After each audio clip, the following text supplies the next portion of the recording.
The height of fate.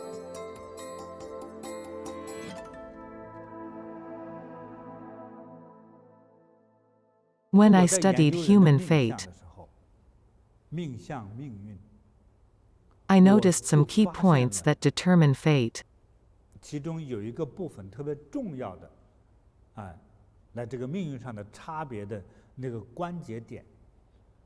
I can't say for everyone, but it's a general rule for most. Most people I meet are ordinary folks. Only a few held high official positions or were in good financial shape.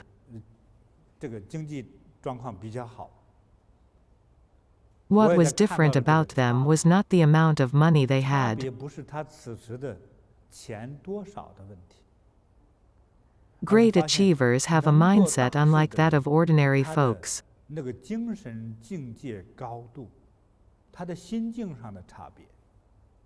A person who earns less tends to focus on the petty things at home.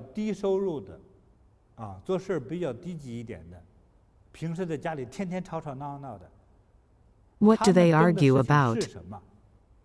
Say, in a married couple, the husband gets annoyed that the wife sends $100 to her mother monthly without thinking about his mom. So they fight about this.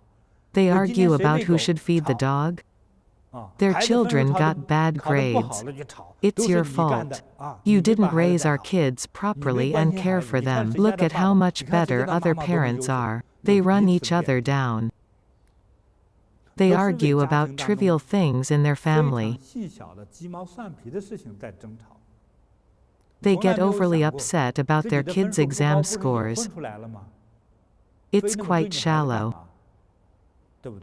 They forget that each person has their own fate. On the other hand, people who achieve success and greatness usually don't bluff. Rather, they naturally exude the depth and farsightedness of their perspective.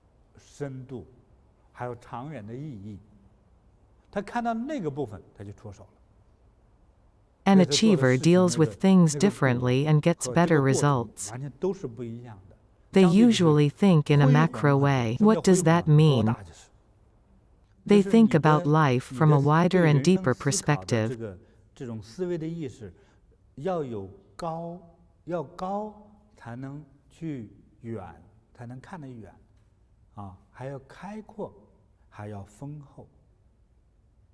This is how the Chinese differentiate a great mind from a petty mind. The difference between a noble man and a nobody is the different thinking between great achievers and ordinary folks. Commoners usually don't think too far into the future.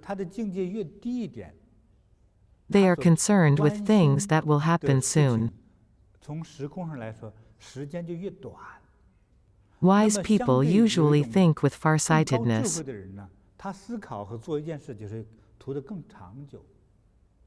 When you set your goals differently, what you achieve will also be different. We haven't mentioned compassion yet. Here's an example. If a young man in North America says he wants to make $1 million USD in the next few years through hard work, what will happen to him after he has succeeded? Maybe when he's realized his goal, he will have already found his next goal. It's 5 million. If another person wanted to be the president and didn't get elected, he might end up as the head of some organization, or as a premier or mayor. Overseas there are also councillors and government officials. He may not become a president, but some other form of a political leader. The key lies in their mental state. The bigger a person's goal, the more farsighted they are. And the bigger the difference in how they think. When your goal is to earn 1 or 5 million United States dollars, your energy is only focused on making more money, that's it.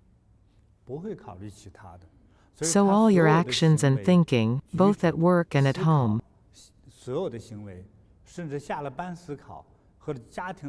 would be related to the 1 million USD. Even when you reach 5 million, it's just a matter of changing numbers. From 1 to 5, it's still the same feeling.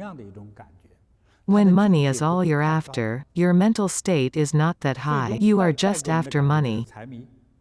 Will you love the world? Unlikely. I'm sure you'll love your customers. After they pay you, you don't love them anymore. If a person vowed to be a president, they'd first learn how to be one. When someone learns how to care for his country and his people,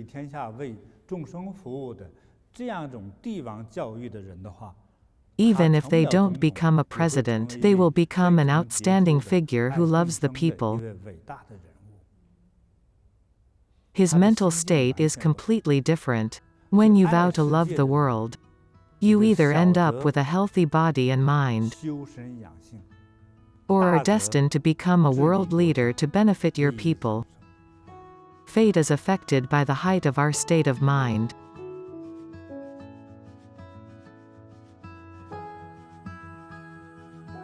The scope of our mind reflects the difference in achievement.